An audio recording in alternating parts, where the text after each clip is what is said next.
Olá e bem-vindos. Hoje a gente vai mergulhar numa história que parece ser só sobre um jogo de poder, de sedução, mas que na verdade é uma análise bem brutal de como o trauma familiar, como ele molda quem a gente é publicamente. Exatamente. Nossa análise vai seguir dois personagens que usam, sabe, umas máscaras de força para esconder vulnerabilidades muito profundas. E tudo começa onde muitas dessas máscaras são exibidas, né? Num talk show de grande audiência. Isso mesmo. O cenário é o Tea with Charlotte e o convidado é o Blue Kent. Ele é um escritor ômega que, assim, estourou com o primeiro livro dele, Como Ser um Ômega Perfeito. Só que aí já tem a primeira ironia, né? Total. O título é A Primeira Camada. O livro não é um manual de etiqueta, é uma sátira super mordaz. Certo. O protagonista do livro, o Milo, é chamado de pior ômega do mundo, porque ele quebra todas as regras. Uhum. E, durante a entrevista, o Blue admite que o Milo é o alter ego dele. É uma versão sem filtros, que faz tudo o que ele mesmo não tem coragem de fazer. Isso já é fascinante. Com certeza. Não é só um artifício literário, é quase um mecanismo de sobrevivência, sabe? Uma forma dele gritar sem emitir som no mundo real. E é um grito que ele reprime há muito tempo. O livro é o único escape dele. Mas aí no programa, a apresentadora o pressiona um pouco. E a máscara do Blue começa a rachar. Exato. E ele solta a frase que define a imagem pública dele. Ele acha os alfas repugnantes. E uma declaração dessas vinda de um ômega famoso é uma bomba. Ele vira um herói para uns, um alvo para muitos outros. Mas o interessante para mim é o paradoxo que isso cria na vida dele. Sim, porque as fontes dizem que ele precisa, desesperadamente de inspiração para o próximo livro. Que vai ser sobre um alfa extremamente dominante. Exato. Como ele vai escrever sobre o arquétipo que ele acabou de odiar publicamente. É a armadilha perfeita que ele criou para si mesmo. Ele precisa entender intimamente aquilo que ele mais despreza. Essa necessidade profissional o coloca em rota de colisão direta com o bom, com a personificação de tudo que ele afirma detestar. Essa declaração pública do Blue cria um problema gigantesco para ele. Profissional, pessoal. E ele precisa entender um alfa dominante para o livro, mas acabou de declarar guerra a todos eles. É uma situação impossível. E claro, é nesse momento que o universo joga o maior desafio de todos no caminho dele. O Inter Dumont. O Inter Dumont. E o Inter é a imagem da perfeição alfa. Ele é extremamente rico, popular, capitão de tudo que é time na universidade, o apelido dele é Príncipe do Sol. É o pacote completo. Mas assim, ninguém é tão perfeito, né? Claro que não. Qual é o truque com ele? As fontes falam de um hobby um pouco sinistro. É mais do que sinistro, é predadório. O Inter gosta de caçar ômegas. Não de forma literal, óbvio, mas psicologicamente. Como assim? Ele escolhe um alvo, geralmente alguém com princípios fortes, sabe? Aí ele seduz, quebra a resistência da pessoa até ela se tornar completamente submissa. E nesse exato momento, quando o desafio acaba... Ele perde o interesse e descarta. Exatamente. Nossa.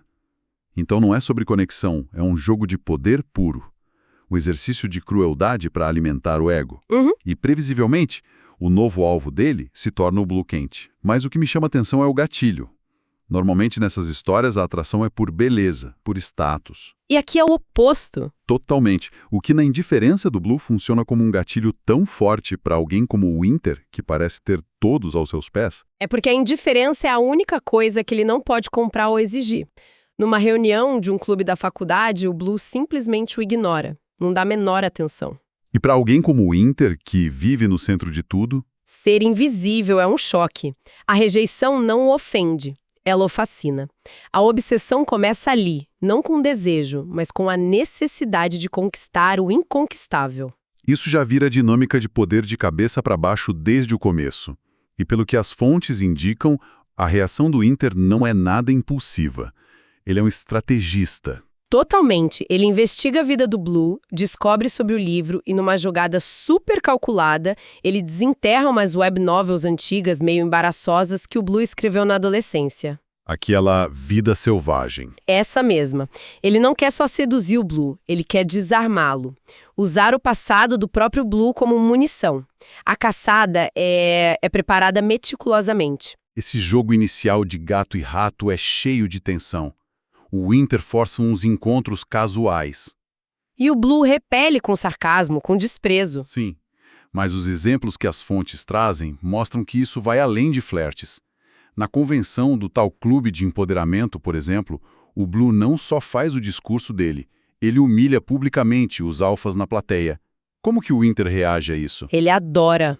Ele tá nos bastidores assistindo e, em vez de se sentir ofendido como os outros, ele fica extasiado com a audácia do Blue. Cada ato de rebeldia do Blue só alimenta a obsessão dele. É como se ele estivesse assistindo a um animal selvagem que ele quer domar a todo custo. E essa rebeldia do Blue tem consequências reais, né?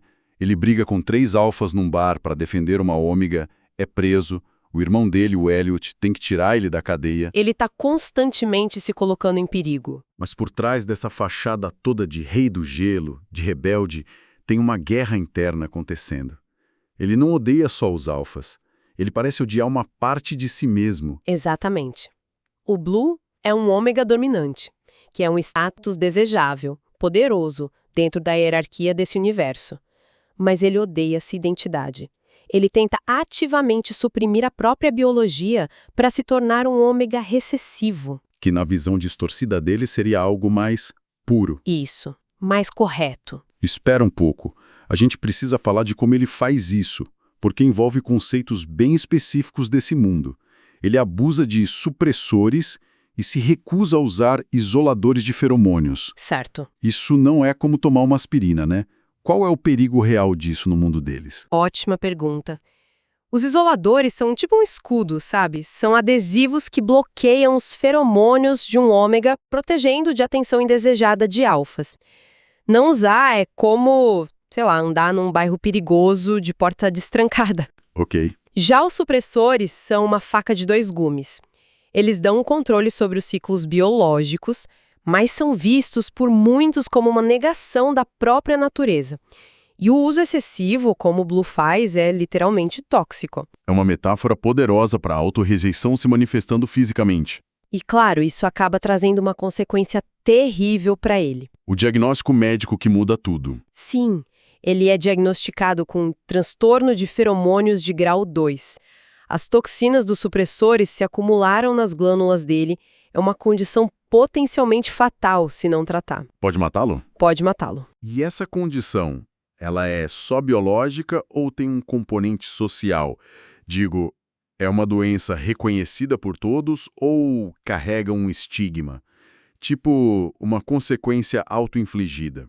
As fontes sugerem que são as duas coisas. Biologicamente, é uma falha do sistema endócrino. Socialmente, é visto como resultado trágico de um ômega que foi longe demais ao negar sua natureza. E a ironia? A ironia é cruel. A verdadeira sentença está na cura que o médico recomenda. Que é? Exatamente o que ele mais odeia e teme. Para limpar o sistema dele das toxinas, ele precisa receber uma marca permanente de um alfa dominante. E, idealmente, ter um filho. Nossa. Ele precisa se submeter completamente à biologia que passou a vida inteira combatendo. É uma prisão biológica. Tudo que ele pregava, tudo que ele defendia, agora é ameaçado pela própria condição dele.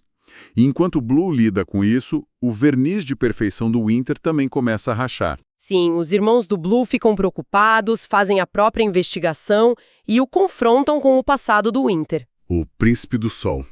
Ele tem um rastro de vítimas. Eles descobrem histórias de ômegas que tiveram as carreiras e a saúde mental destruídas depois de se envolverem com ele. O hobby dele não é inofensivo. É um padrão de abuso emocional. E psicológico. Exato. Então a gente tem 2 personagens em rota de colisão, ambos escondendo segredos devastadores, e tudo isso que estava borbulhando sob a superfície explode no lugar mais improvável e público possível. O funeral do pai do Blue, Preston Kent. Caramba, é um ponto de virada, assim, catártico e chocante. O Blue sobe no pódio, não para fazer um elogio fúnebre, mas para finalmente expor a origem de toda a dor dele. Ele pega o microfone e... e a verdade vem à tona. Ok, vamos parar aqui um segundo. A revelação é muito pesada. Ele diz que quando criança, logo depois de se manifestar como ômega, o próprio pai o cafetinava. Essa é uma palavra extremamente forte. É muito forte. As fontes descrevem isso como um abuso explícito ou algo mais velado, disfarçado de ajuda. É descrito como algo velado que torna tudo ainda mais insidioso. O Preston não o vendia na rua, mas aceitava dinheiro de famílias alfas ricas para que os filhos deles dessem marcas temporárias no Blue. Pra quê? O objetivo era garantir que a biologia do Blue se solidificasse como dominante, que era um status mais valioso, mais prestigioso para a família Kent. Ele foi tratado como um ativo. Como um produto a ser aprimorado para o benefício do nome da família. E a família toda era cúmplice. Como assim? Sim, ele revela que os irmãos mais velhos, o Atlas e o Elliot, ambos alfas, usavam os feromônios deles para oprimi-lo, para silenciá-lo fisicamente durante toda a infância, sempre que ele tentava se rebelar. Era um sistema de abuso familiar completo. Completo. Isso muda completamente a nossa percepção dele, não é? A persona anti-alfa, o livro, a rebeldia autodestrutiva. Não é uma pose. De jeito nenhum. É uma armadura forjada no trauma mais profundo que se pode imaginar. Infligido por quem deveria protegê-lo. E o Winter tá lá, nesse funeral. Ele ouve tudo. Nossa. Pela primeira vez, ele é forçado a ver as consequências reais do tipo de poder que os alfas exercem. Um poder que ele mesmo usava de forma tão leviana nos jogos dele. A confissão do Blue funciona como um espelho para a própria monstruosidade do Winter. É nesse momento que ele se aproxima do Blue e confessa o plano original de caçá-lo. Sim, mas ele também jura que tudo mudou, que não quer mais machucá-lo. Essa transformação de predador para protetor. É um tropo poderoso. Nas fontes, isso acontece de forma convincente ou parece meio abrupto? O que realmente motiva o Winter? É genuíno ou é só outra forma de posse, agora disfarçada de proteção? Essa é a pergunta crucial. E as fontes sugerem que a motivação é complexa. Tem um elemento de culpa genuína, de horror ao se reconhecer no abuso que o Blue descreveu, mas também tem um componente de fascinação. O Blue se torna a única pessoa que o viu no seu pior momento e não fugiu, mas que o espelhou. O desejo de proteger o Blue também é um desejo de se redimir aos próprios olhos. Não é puramente altruísta. De forma alguma. É uma necessidade de provar si mesmo. E é o Blue, que ele pode ser mais do que o monstro que ele era. A partir daí, a dinâmica dele se redefine, né? Não é um romance de conto de fadas, mas algo construído numa necessidade mútua e brutalmente honesta. Sim, o Blue precisa de um alfa para literalmente sobreviver, e o Winter parece precisar do Blue para encontrar algum tipo de redenção. É uma simbiose muito complexa. Não é sobre flores e jantares, é sobre sobrevivência física e redenção moral. Eles se tornam, de certa forma, a cura e a doença um do outro. O Blue tem que confiar no tipo de pessoa que o destruiu. E o Winter tem que cuidar da pessoa que o força a confrontar a pior versão de si mesmo. E mesmo com essa nova dinâmica, a luta interna do Blue não desaparece. As fontes mencionam uma fantasia recorrente que ele tem com um homem loiro imaginário, uma figura sem rosto. Sim, e esse é um detalhe psicológico brilhante. É a maneira da mente dele processar uma atração que a consciência dele se recusa a aceitar. E em algum momento ele percebe. Sim, no momento de clareza, ele percebe, chocado, que o rosto que o subconsciente dele vinha formando para esse homem idealizado é o do Winter. É um momento em que ele não pode mais negar a conexão que sente, por mais problemática que seja. A história então dá um salto de 2 anos. Eles estão num relacionamento estabelecido. O Blue agora é um roteirista de sucesso, está adaptando o segundo livro dele para o cinema. O Winter continua sendo riquinho, mas a dinâmica entre eles é a de um casal. Isso significa que o trauma foi curado ou só gerenciado? Gerenciado com certeza. As cicatrizes ainda estão lá. As provocações, o sarcasmo, continuam sendo a linguagem principal deles. Mas agora tem um carinho, uma confiança genuína por baixo. Eles encontraram um equilíbrio? Uma forma de funcionar juntos. A cura não é um destino final, mas um processo contínuo que eles enfrentam juntos. Então, recapitulando, o que começa como um jogo sádico, um jogo de caça, se transforma numa jornada super complicada de cura. O Blue não se torna outra pessoa. Ele confronta o abuso que o moldou, arrastando tudo para a luz. E o Winter é forçado a abandonar seu papel de predador para tentar se tornar um parceiro. Eles não encontram uma solução mágica um no outro. Não. Eles encontram um caminho para lidar com as próprias falhas, com os próprios traumas. O Blue não deixa de odiar o sistema opressor dos alfas, mas ele aprende a aceitar uma exceção profundamente falha, no Winter. E o Winter encontra no Blue alguém que o desafia a ser melhor, a olhar para além do próprio privilégio. Exato. E isso nos deixa com uma última peça para explorar. Um vislumbre do futuro que as fontes nos dão. Um novo personagem aparece no set de filmagem do Blue. O ator Adonis. Que é descrito com a mesma arrogância, o mesmo jeito irritante que o Winter tinha lá no início de tudo. O que levanta uma questão importante e talvez um pouco desconfortável. Depois de toda essa jornada para confrontar traumas, confessar pecados e redefinir um relacionamento, o que acontece quando o passado parece retornar? Não como uma memória, mas personificada em outra pessoa.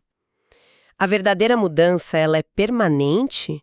Ou a gente está destinado a enfrentar os mesmos padrões, só que com rostos diferentes?